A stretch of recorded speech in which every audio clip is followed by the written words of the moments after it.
Hello, everybody. This is Steve Reifman from the Reifman Law Firm, and we're here doing some of our weekly law wraps that we like to call them. Wrap it up, wrapping it down.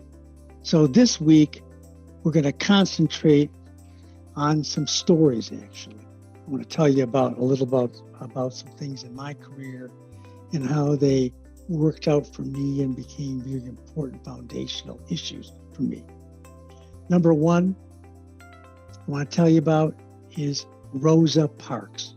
Okay, I'm really ruminating on the civil rights movement, the importance of it. We're right on the time of the Martin Luther King birthday situation, and that is a big deal for me.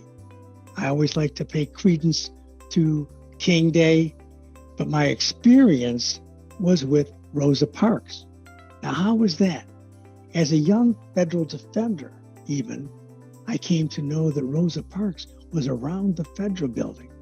She, in fact, was working in the clerk's office. And Rosa Parks? That's the real Rosa Parks? Yeah, you go in and see her once in a while. And then she got involved with John Conyers, the famous congressman from Detroit, the long-serving dean of the Congress.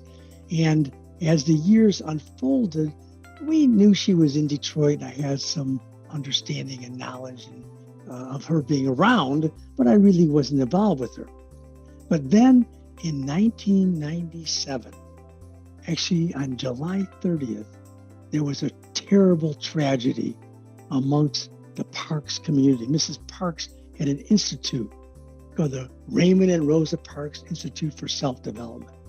And they had developed a curriculum where they were sending young people on bus journeys, like the bus that Rosa Parks went on, but these were actually nice traveled buses they would take down south, and they might show where Mrs. Parks was in Birmingham, Alabama, the start of the incredible the bus boycott in Birmingham, Alabama, I think it's 1955, and they would go around to the different spots. And in fact, they would take the young people up and through, and then finally to Canada to show how it was that slaves would have to take the Underground Railroad to get to Canada, ended up in Toronto. Well, long story short, there was a terrible crash on one of these buses. And on it was one of Mrs. Parks, she called her grandson. Mrs. Parks never had children. And she treated this young man, Mr. Folks, as a grandchild. And he died. And there were other tragedies. It was a terrible thing. A lot of people were hurt. And there was an attorney named Greg Reed in Detroit. And Greg's a very well-known guy, and he had been working with the Parks Institute, but he had a conflict come up because of the accident. And I was asked by my friend Carol Edwards to come in and help with Mrs. Parks. And I was glad to do it. And I wound up representing the Institute, and a fellow attorney by the name of Mark Goldman, who I brought into the case, he actually represented Mrs. Parks personally. And we attended all kinds of incredible events. And I think the reason why I'm so thinking about Mrs. Parks today is that it came to a point when Detroit was looking like this in those days, okay? And it came to a point where Mrs. Parks was to receive the Congressional Gold Medal of Honor. And we were part of the inner circle with Elaine Steele and some of the other people, and we were invited to go, and we actually went and sat with the Parks entourage in about the third row, and there were seats lined up inside of the Capitol Dome. And in the dome, they brought out the gold medal, and it was Bill Clinton, and Mr. Clinton came out, President Clinton, and gave her the award, and there were all kinds of famous people. Mayor Archer actually was seated 3 rows behind us because of the fact that we were with the inner circle. And it was a thrilling day to be at the Capitol. And I'll never forget the night before, me and Tony Fama, who was working with the Institute at that time, we went out and we were kind of electric for being in Washington, and we had flown there.